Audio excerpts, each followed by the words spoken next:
It's like the phone cup method where you have you make a little phone with the plastic Right. cups and, you tell a message. You don't know what you heard, but you're going to kind of try to piece it together and say, okay, cool. This is what I got from it. And this is what I got from it changes, of course, thousands of years later. It's literally, I've done that before in different like workshops and stuff where the person whispers in one person's ear. It's a room full of like 100 people. Yep. And the speaker will come down from the stage and whisper something in somebody's ear, and then everybody will do it with the next person, the next person, the next person, the next person, and by the end of it, the last person, what they say has nothing to do with what the first person was told, and it's crazy. It's like, man, how does that change so much if everyone is literally just saying what they heard? They're not saying what they heard; they're saying what they think they heard. Yeah. They're saying it from their perception level. Bro. Oh, well, I thought I heard this, or I thought this is what it was. And that's how people operate in natural life is we don't take often, and that's me included, we often don't take time to think about that other person's perspective. And it could be the same thing. It could be something that we do all the time. It could be an activity, finances, the way we say hi. You might say hello. I might say hi. You might say hey. You might say konnichiwa. You might say a lot of different things, but the inflection of your voice, the when you say it, how you say it, how loud you say it, how small you say it, they all determine how you feel in that moment, and that's gonna produce a different thought in my head. 100%. Yeah, I can, and based off my own perspective, right? Like not even because I've been somewhere where I thought something happened a certain way, and then all of a sudden you ask somebody else that was there, and their perspective on it is totally different. Yeah. It's always that thing. There's always like when the cops show up, there's always that person's version, versions, and the truth. Yeah. The truth I've noticed is always somewhere in the middle of what everybody is saying. Literally. It's never exactly how this guy said it exactly, unless you have it on camera. Like I'd be interested in running like a research study or something like that, right? Like where I have cameras and then I make something happen and then you interview everybody and you don't tell them there was cameras.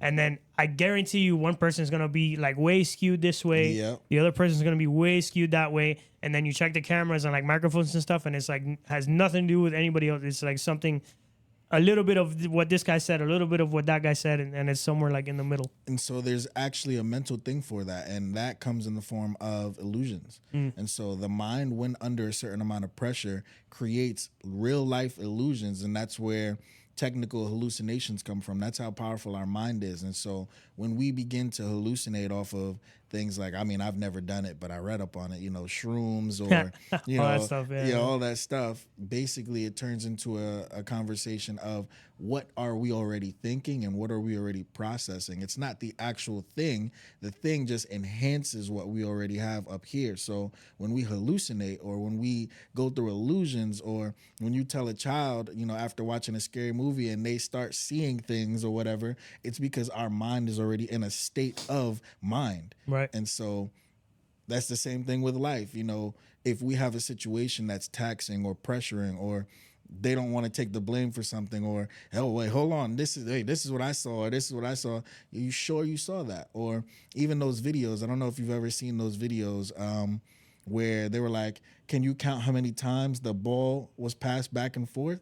And then people are so focused on the ball passing back exactly and forth. yeah. There's like a bear walking through the middle of the screen, and they were like, "Did you see the bear?" What? And people were like, "What bear?" And then they play it again, and you're like, "Oh my God, how did I miss the bear?" That's crazy. So our mind creates and takes away things that it's like Photoshop. That's exactly how they created Photoshop. Yep. The ability to remove things that we don't want there, and that comes from not only trauma, but it comes from protection as well.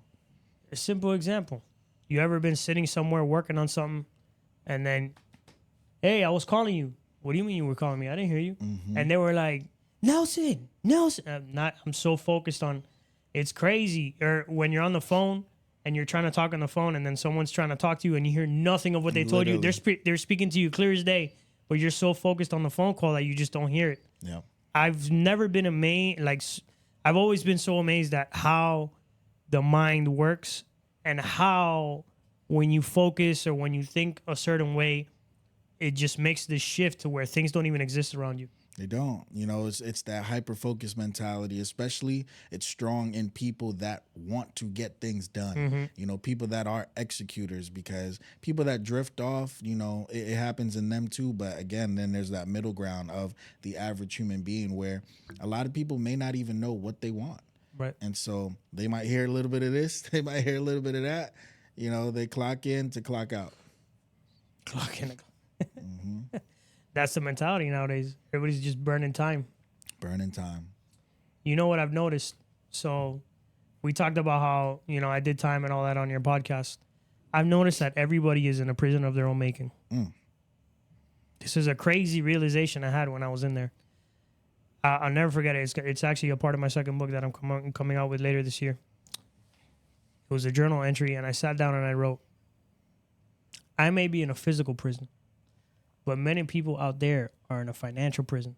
They're so broke, they have no money. So guess what? You can't live the life you want to live. Because in order to live the life you want to live, you need to have money to afford certain things. Some people are in a physical prison, like a body prison. They're so out of shape and they're so sick that it doesn't allow them to enjoy their own life. Yep. You're sick. You're always taking pills and going to the doctor and taking care of your sickness and all this stuff, which, by the way, most of the time illness is brought on your own, but I'm not even going to touch that subject. Then we can move on to other things. You're in a mental prison. Your mindset, your own mindset is your own undoing. Yep. Your own mindset is what's keeping you where you don't want to be in life. There's spiritual prisons where your spirit is not intact and spiritually you're not aligned. So spiritually you're just all over the place, not believing in anything, right? Yep. Going back to that. There's so many in the relationships. Don't even get me started on that one. That emotional prison is crazy. Toxic relationships. That's a huge topic of conversation nowadays. People are all in prisons of their own making. Yep. Doesn't have to be a physical prison. It could be a financial prison.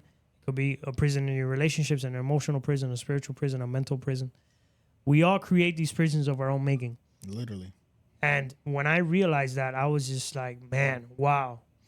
Literally, like you one of the things that I teach, and this is why I feel like, I'm in an industry that is not often talked about, especially not in our communities, at least, because when it comes to the realm of just psychology in general, there's not a lot of minorities that are in leading roles for psychology. Right. You have to ask yourself, why is that? And so, whether they're Latino or Black or, Asian, whatever, there's a lot of individuals that don't choose to understand the mind at a deeper level. And so when I teach people in business, they'll be surprised because we barely touch on financial topics that well. Right. Most of the financial topics that we do touch on, they could find on, Google or YouTube for the most part. Of course, there's deeper and advanced tactics, but for the most part, it's just general business structured things. But what makes the real change in their business, and I'll use one of my exes as an example, we didn't change anything in her business that, yet. And literally in the span of 6 months, we added about like 50 to 80K overhead. Wow. And we just changed the emotional aspect, the mental aspect, and the physical aspect, what was actually being executed on the stuff that already existed. And so most people in these prisons, these emotional, mental, physical, financial prisons, they don't understand that there is 4 systems to mindset, which is that emotional, that mental, that physical, and those come before the financial prison. Because if you can't get past those 3, how can you reach number 4? Exactly. Because at the end of the day, money is just a result. It's a physical result in the physical world of who you are internally. I always tell people, and they flip out when I tell them this. If you're a business owner, your business is a reflection of who you are. 100%. It's a reflection of your own personality, of who you are as a person. If you're not making money, if there's no systems in place, if you're a disaster, it's just a reflection of who you are. How can I talk about this? Because I've been through that. I've been through super messy, unorganized, because I was messy and unorganized and undisciplined and I didn't want to put in the work. So if you don't want to put in the work, if you don't want to be a certain way, if you don't want to be disciplined, if you're not healthy, all these things come out in your business. I just made a clip of myself talking about it. I'm going to drop that clip for you guys today on my page just so you can hear it, because I was talking about it in one of the earlier businesses that failed. And somebody was like, oh, so, you seem to always have been good at business. I was like, no, there were times where I was very bad. Yeah. And I said, but I was only bad because of the reflection of myself that I was at the time. And 100%. so my business had no choice but to be just as bad. Exactly. Yeah, man. I wish business owners out there, entrepreneurs, leaders, your business is only a reflection of yourself.